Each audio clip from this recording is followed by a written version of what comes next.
So this one, I hope this isn't too much of an overlap with what we just hit, but what do people tend to forget when thinking about UA? Well, they tend to forget about the data and the data health. It's always a problem. I worked with, if I say like 9 out of 10 games where I worked with, they had a problem with data. Hmm. It's like either it doesn't match what you see in Facebook, it doesn't match with what you see in App Store, it doesn't match with what you see in internal data, and then you spend against something, or you spend against let's say some prediction, and then after a year of running the numbers and campaigns, you find out, oh wait a second, the LTV prediction is wrong. It's way worse than what we thought. Hmm. Then suddenly like, oh shit, now what? So then you need to recalculate. So all of these, you put a new build live, then suddenly event measurement doesn't work, and all of these is like, it's fine, don't worry about it. So all of this, it's overlooked so much. It's insane, and that's like Got it. you have every time you run a campaign. I mean, of course, if you have a big game, it shouldn't happen, but shouldn't. It Sometimes it happens. it does. Yeah. Yeah, Yeah. I, I Okay. launched I launched 50 games. Like half of that had a problem with servers when they launched. So we had the biggest featuring out there a couple of years ago. I launched all the campaigns, and usually the featuring spikes on Saturday. So I said campaign on Wednesday, featuring starts on Thursday. So the weekend is great. Let's go. We pushed money into the campaigns, and then boom, on Saturday, black screen when people install a game for a minute. Wow. So, and that happened twice in the same company, twice. It's like, guys, seriously. So like all these things, it's insane. It's Yeah. like I can't imagine how much money we wasted thanks to this. Yeah. And that's just like you said, server capacity, technical hurdles, like these sort. Yeah. Technical hurdle, yeah, technical Yeah. hurdle.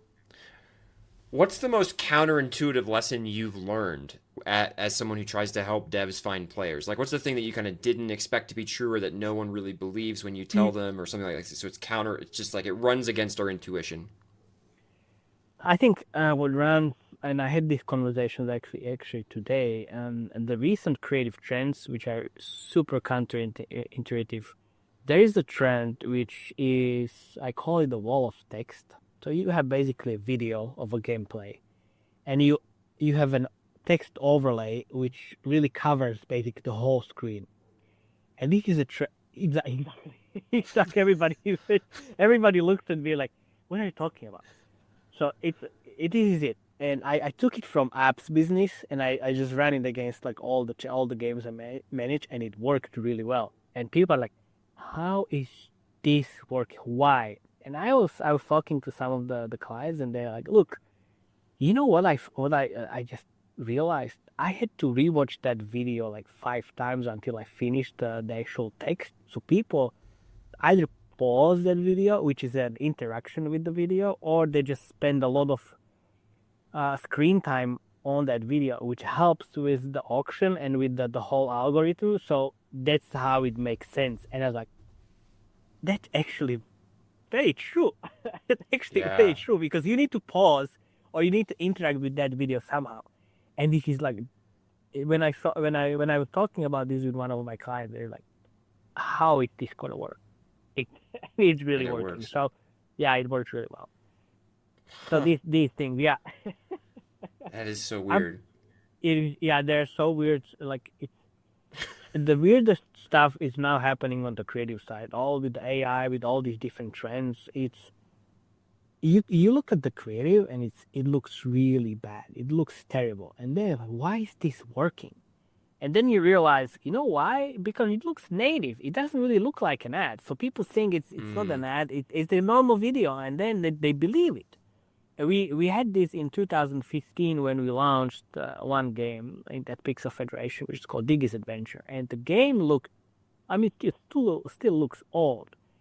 The best creative was a screenshot from the game, which was the main character, and there was water, and then we actually animated the water. So it was just coming from the pipes, nothing else. The best creative was this. And like, why? Because it was just like, it looks like a random image, a random meme, and that's it. It was cute, looked really terrible quality. Nobody cares. The best creative. Now it happened. This is the same thing. So Hmm. It's yeah, it's funny. There's a thing. I've said before that the only thing you need to be Nostradamus in game development is just to predict everything to fail because you're going to be right most like the vast majority of the time because most things fail. yeah, Um, and so the interesting thing to me is always trying to find like can you predict which one will work or won't? Because if you can, that's an incredibly valuable skill. But if you can't, then the best thing you can do is just do a lot of different things and see what works. And it's almost sounds like almost what you're talking about is like, hey, look, after the fact, we may be able to rationalize why this worked or not. But before, we tend not to have as strong an idea. yeah. I have these two tests that I started kind of working with in terms of the creatives. The one is I call it like boring test, and then the one is called so what test. So the boring test is you and your team is watching the creative, and then every time like you get bored, you raise a hand. So you're watching the creative, and then suddenly after 2 seconds, like a first hand, and like people are just raising hands, and then in like 30-second video, in 12 seconds, everybody's like, "Oh, okay, I'm bored." If this happens, yeah, the creative is gonna suck. Absolutely. Interesting. Then there is the so what test. I'm watching the creative, and I'm just kind of trying to measure when I say so what during the video. And if it's in first 3 seconds, like it's done. Like that creative is not gonna work. And it's always kind of this. I think it helped me uncover some really potentially bad creatives, which I ran anyway just for the sake of testing, and Yeah. I was right. I was right. And now I'm kind of still like, if I see I like the creative that we make from on our end, like, this is good, this is gonna work. I can feel it already because they passed it. It passes the both tests. It's gonna work. Got it. But you need to kind of figure this out on the way. Yeah. Well, and so it sounds like it is moving into a place where it's not, hey, just try everything and we can't really explain what works until after it does when we can sort of post hoc rationalize. You're actually getting to that point where it's like, no, I'm starting to be able to predict. I can, if I It if yeah, Yeah, kind of yes. I'm not saying it's perfect, but it actually helps right. to Yeah. just get rid of the trash basically. Yeah. Because I was also the UML is like, like, let's test it out. Obviously I don't like this, like, oh well, I don't like this. Oh, well, I don't care if you like it or I don't like it. It's like if it makes sense and it works in for this game and the genre, like, let's test it out. But if you say I don't like it personally and let's not do it because I built this game almost like for me, that's not a very good approach. But Yeah. yeah, Yeah. Yeah. Yeah.